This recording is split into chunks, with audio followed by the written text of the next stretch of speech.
Bonjour, ici Lola Ramos qui vous informera des nouvelles d'aujourd'hui. Il est 18h à Dos Hermanas. Bienvenue à l'école des langues. Tout d'abord, nous passerons par un micro-trottoir dans lequel quelques citoyens de Dos Hermanas seront interviewés sur l'art-thérapie. Deuxièmement, il y aura un débat super intéressant lors d'une table ronde avec un sujet très actuel, les tendances alimentaires. Et pour conclure, nous prendrons contact avec notre collègue Anna Millán qui se trouve juste à la porte de l'école de langue où une manifestation a lieu. On vous passe avec les vidéos suivantes. Aujourd'hui, nous abordons une facette qui chaque fois est plus connue de l'art, à savoir l'art comme thérapie. Ceci consiste à utiliser le potentiel d'expression artistique et la créativité d'une personne à des fins thérapeutiques. On va demander des avis sur le sujet. Pour vous, quels sont vraiment les bienfaits sur le thème de l'art thérapie? Il me semble que l'art comme thérapie n'est pas très utile pour solutionner une pathologie. Bien sûr qu'un art, comme peut être la musique, peut être complément d'une coopération physique avec la danse ou avec l'entraîneur d'écoute. Mais c'est vrai qu'une bonne thérapie, c'est avec des connaissances médicales. Selon mon expérience, passer du temps à développer une activité artistique aide à se déconnecter des événements stressés auxquels nous sommes confrontés au quotidien, ainsi qu'acquérir de nouvelles compétences. Dans les cas des personnes qui présentent une pathologie, qu'elle soit physique ou psychologique, l'art pourrait lui donner un état d'esprit qui l'aide à surmonter ou à faire face, même s'il ne réussit pas. Quelle activité artistique choisiriez-vous de pratiquer et pourquoi?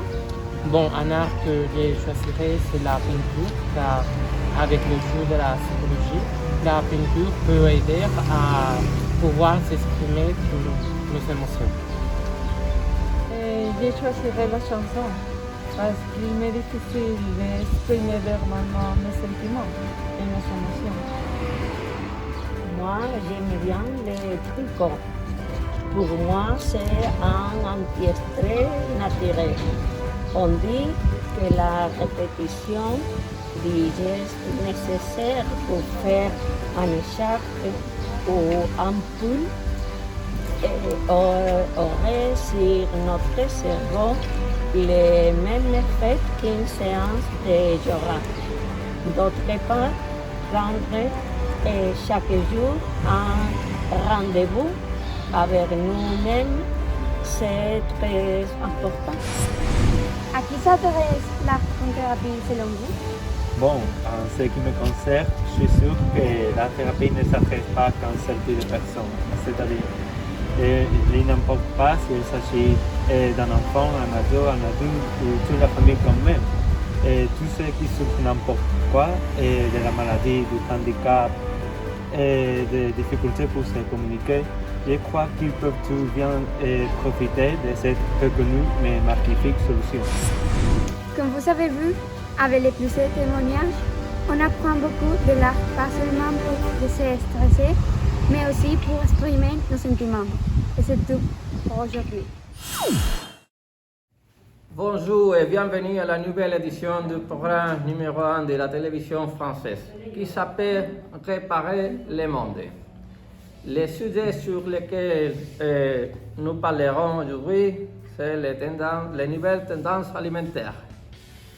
D'une part de la société pense que c'est mieux le commerce traditionnel. D'autre part, pense que les nouvelles façons de consommation sont arrivées pour rester. D'un côté, on voit des risques. De l'autre côté, on voit une opportunité. Il y a une part qui pense que le chômage va augmenter. Et l'autre croit que la manière de travailler va se déplacer.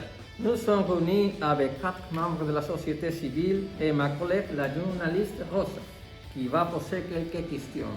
Et les 4 membres de la société civile sont Antonio, un nutritionniste, Armando, c'est une personne qui est déjà dans la retraite, et Alejandro, qui est dans le lycée, c'est un jeune jeune, et Sergio, qui est un médecin endocrinien. A continuation, Rosa, tu peux poser quelques questions. Bonjour à tous. C'est clair que la consommation alimentaire présente de nombreuses tendances, le véganisme, le sans gluten, le flexitarisme.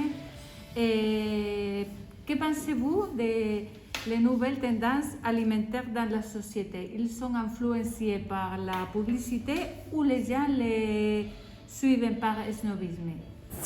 Bonjour. À mon avis, c'est complètement certain que les publicités dans la rue sociale et surtout sur Internet fait que les personnes changent sa tendance de consommation. Les annonces nous invitent à manger des produits sans graisse, pas de viande et manger beaucoup de légumes. Contrairement à ce qu'Antoine vient de dire, je crois que dans cette tendance alimentaire, il y a beaucoup de snobisme. Beaucoup de gens cherchent à améliorer souvent sa santé à travers de ces nouvelles tendances quasi paramédicales. Et bon, quel modèle nutritionnel pensez-vous est le meilleur pour lutter contre l'une des pires des maladies de notre époque, la obésité, et pourquoi?